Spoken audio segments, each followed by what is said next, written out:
Livro Literatura de Além-Túmulo, de Ernesto Bozano. Capítulo 2.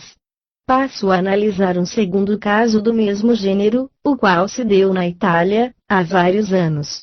É um caso que não pode ser chamado de transição como o precedente, especialmente porque nele não se encontra a incerteza teórica proveniente do fato de não ter a personalidade comunicante e desvendado sua presença. Neste outro episódio, ao contrário, as personalidades mediúnicas declaram, explicitamente, o que elas são.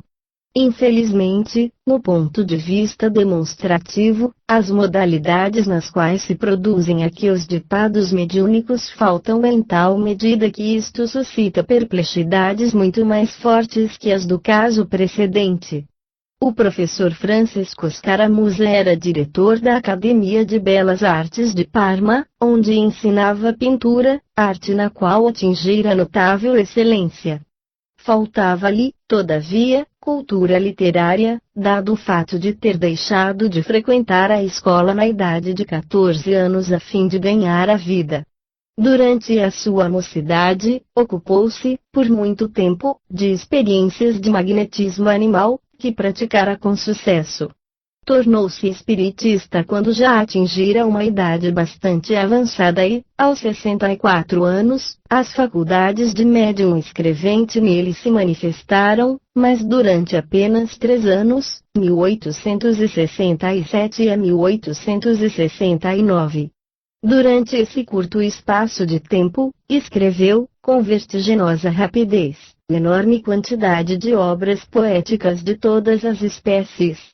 Entre elas, Mister se faz assinalar, um volumoso poema em oitavas, 29 cantos, 3.000 oitavas, intitulado Poema Sacro, assim como 2 comédias em verso, das quais o espírito de Carlo Goldoni seria o autor.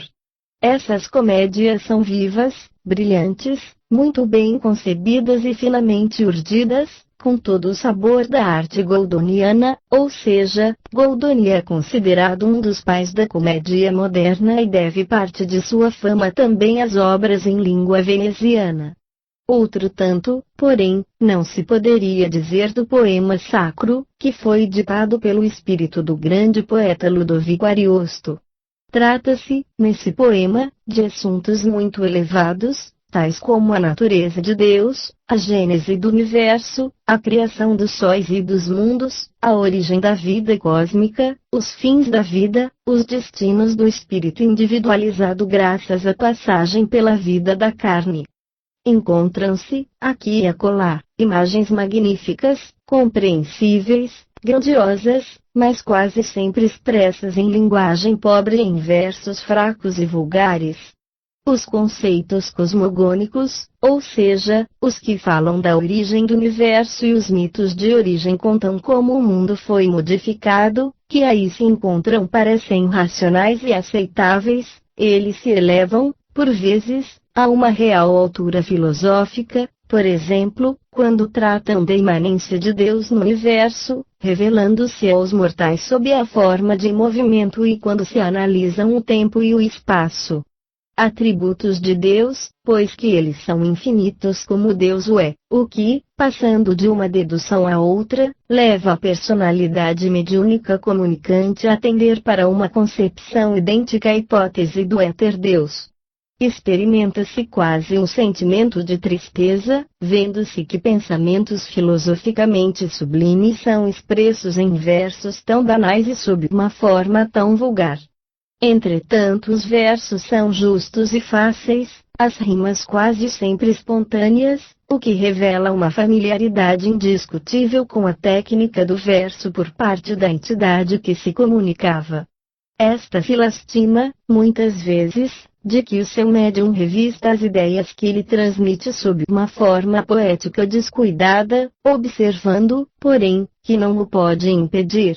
É preciso reconhecer que existe um fundo de verdade nestas afirmativas da personalidade em questão, pois que elas concordam com os conhecimentos que se possuem, atualmente, sobre o assunto, graças a experiências de transmissão telepática do pensamento tendentes a demonstrar que o pensamento só pertence à mentalidade do agente, ao passo que a forma com a qual ele é revestido pertence à elaboração subconsciente do percipiente.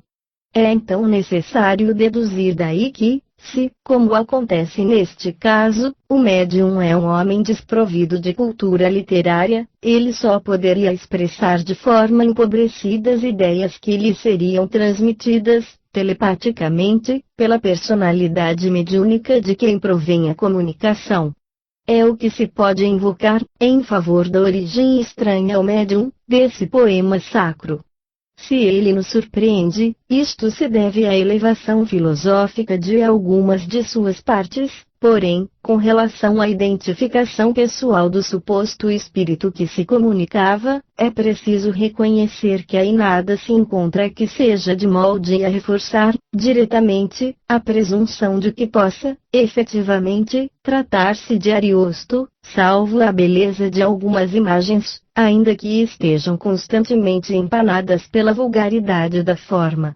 Ao mesmo tempo, é preciso reconhecer, não menos francamente, que, se se quer tudo atribuir às faculdades de elucubração artística inerentes à subconsciência do médium, fica o problema bastante obscuro e embaraçoso.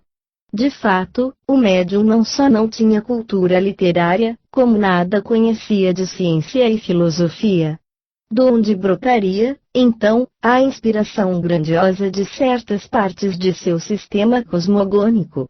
Mister se faz não esquecer o fato surpreendente de o médium ter, em 3 anos apenas, além do poema sacro, em 29 cantos e 3.000 oitavas, um volume de 915 páginas, escrito 2 comédias em verso atribuídas a Carlo Goldoni, 13 longos contos, igualmente em versos, 2 cantos em instâncias de 3 versos, um melodrama, uma tragédia, 5 poesias cômicas assinadas pelo seu falecido tio, que escrevera, efetivamente, versos dessa espécie durante sua vida, e, enfim, um grosso volume de poesias líricas. Trata-se de uma produção literária colossal, sempre fraca no ponto de vista da forma, porém muitas vezes boa, algumas vezes mesmo excelente, do ponto de vista da substância, imagens e profundeza de pensamento filosófico. De qualquer forma, concordo francamente que não é o caso de separar, ulteriormente, no comento da produção mediúnica de Escaramuza, embora não apresente dados suficientes para dela tirar deduções mais ou menos legítimas em favor de uma ou de outra das hipóteses explicativas antagônicas, que dividem o campo da metapsíquica. Provavelmente, nenhuma nem outra das hipóteses em questão poderia bastar para explicar essa produção literária, se a considerarmos isoladamente. Seríamos, então, levados a concluir que, nesses casos, as interferências subconscientes poderiam alternar-se, de maneira inexplicável, como irrupções fugazes de inspiração supranormal, cuja natureza ainda não está definida.